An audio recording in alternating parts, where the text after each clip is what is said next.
Hi guys and gals, today we're gonna talk about a split squat, a great exercise for developing your legs.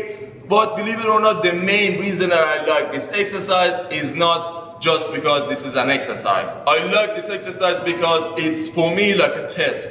I can understand my own body and my client's body. The reason is because this exercise can show you the flexibility and stability of your body when you're just training one side of your body, and it's gonna really demonstrate if there are any weaknesses on one side and if there are any issues that is concerning. Because of that, it's really good to do it from time to time to understand your body more. First, I'm just gonna do the exercise and then we're gonna go through the details so you understand more about what I'm talking about.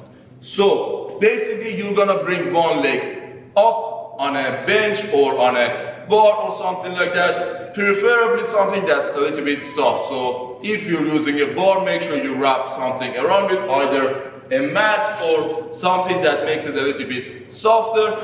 And also, if you've got a mat or something, even if the surface is soft, put it underneath your feet so it's not that much uncomfortable.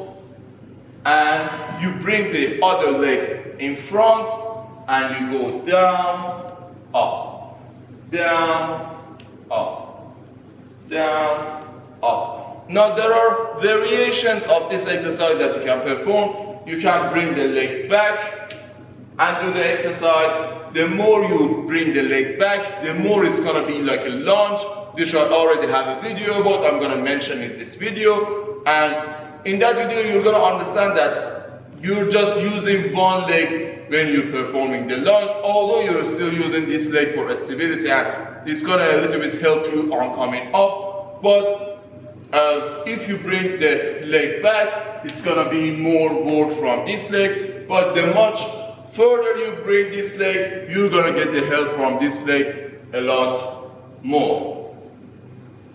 Aside from that, you've got to consider the position of your back as well. So again, if your back, if the leg is back and you bring the chest back and do the exercise, you're going to use more the glutes and the hamstring on the leg that's in front. But if you bring the chest forward and do the exercise, it's going to be more quad work, because when you're flexing the hip or you're hinging from here, you're stretching the glutes, and also the hamstrings are in a stretch position as well. So because of that, they're not going to be able to do that much of a work, and the quad need to do the work. And the same thing goes when the leg is in the front as well. Although when you're in this position, it's really hard to keep the chest back. So a lot of people bring the chest forward and do the exercise, which again is gonna target the quad. The reason is flexibility. So now that we talked about the flexibility, let's talk about why I like this exercise. You see, one leg is back. We're gonna start with the leg that's in the back. Now we're just standing in the middle, not too much forward, not too much back. When you start to go back, as you can see, my feet is like this. So I am testing the flexibility of my tibialis anterior, which I already have a video about. I'm going to mention here. You're going to understand what this muscle does and the exercises for this muscle. I'm testing this, so the flexibility is getting tested. Also, again, because this knee is going back, the quad is getting straight, so I'm checking the flexibility of the quad as well. Again, if you want to know more about the quad, I've got a video here, I'm gonna mention it. You're also checking the flexibility of the hip flexor as well. So as soon as I go down, this leg is going back, the knee is going back, and the hip is coming forward or getting extended. So the main hip flexor muscles, so the iliacus and the psoas major, which are also called the iliopsoas, is getting straight. So I'm checking the flexibility of those muscles as well. Also, other hip flexors like the TFL and the rectus femoris is gonna be a stretch as well. So you're gonna understand the flexibility of those muscles as well. And at the same time, you're gonna check the flexibility of your ab as well. So the muscles in your core in the front of your spine again are getting stretched. The reason is you're going to an anterior tilt with this leg. So again, you're checking the flexibility of the rectus abdominis, you're checking the flexibility of your obliques and the core muscles in front. Now what happens on the other leg? So we talked about this one. As you can see, when I start to bend the knee, my hip goes a little bit back, and even if I keep my chest back, still my glute is getting stretched. So if I have flexibility problems, I'm gonna understand. The hamstring is gonna be stretched. So again, if I got any instability problems, I'm gonna understand. Also, as you can see, the calf is getting stretched as well. So again, I'm checking the front of this leg and the back side of this leg. Basically, also the hip flexor here and the glute here. So the entire lower body is getting tested. And also, I come down, down, down, down. This side of my hip is not getting anteriorly tilt, it's getting posteriorly tilt. So I'm gonna feel the stretch on my lower back. So if you have got any tightness in my lower back, I'm gonna understand it.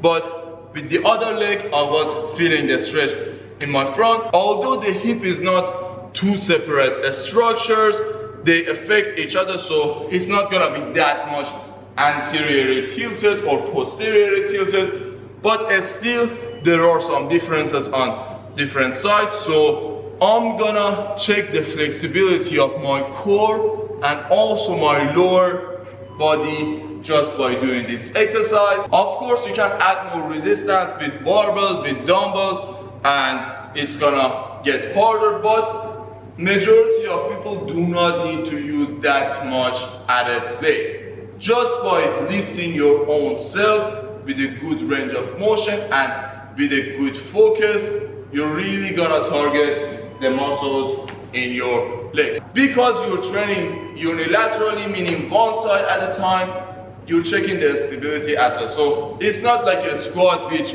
if you just struggle anyway and come up, you're doing the job. No. If one side is weaker, one side is stronger, you're gonna feel it and it's gonna be really visible. Also, another thing that I like about this exercise is that compared to a lunge, which as I have mentioned, you just need one leg to perform the exercise. The other leg is just basically useless. With this, you're using the quads on the leg that's on the back. So it's also a great exercise for your quad, although when you go down you're stretching it, but on the way up you're still using your quad. So it's really good to do this exercise from time to time.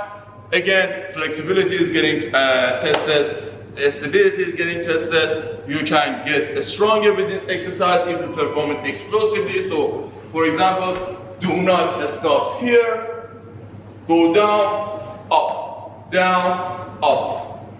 You're gonna be more explosive, and on the way down, you're gonna challenge the stability a lot more as well. If you're doing this exercise to check your flexibility and stability, and it's just a test, make sure you bring the leg back, you bring the leg forward, you bring the chest back, do the exercise, you bring the chest forward, and do it in different variations that I just showed you, so you understand your whole body. But if you're doing the exercise for the sake of the exercise itself, not as a test, make sure you choose a variation that you have the best range of motion and the least resistance with the flexibility. So If you've got, for example, tightness in your quads, do not come too much back that you just feel a lot of tension here and you cannot be able to go all the way down. Come a little bit forward so you can have a better range of motion.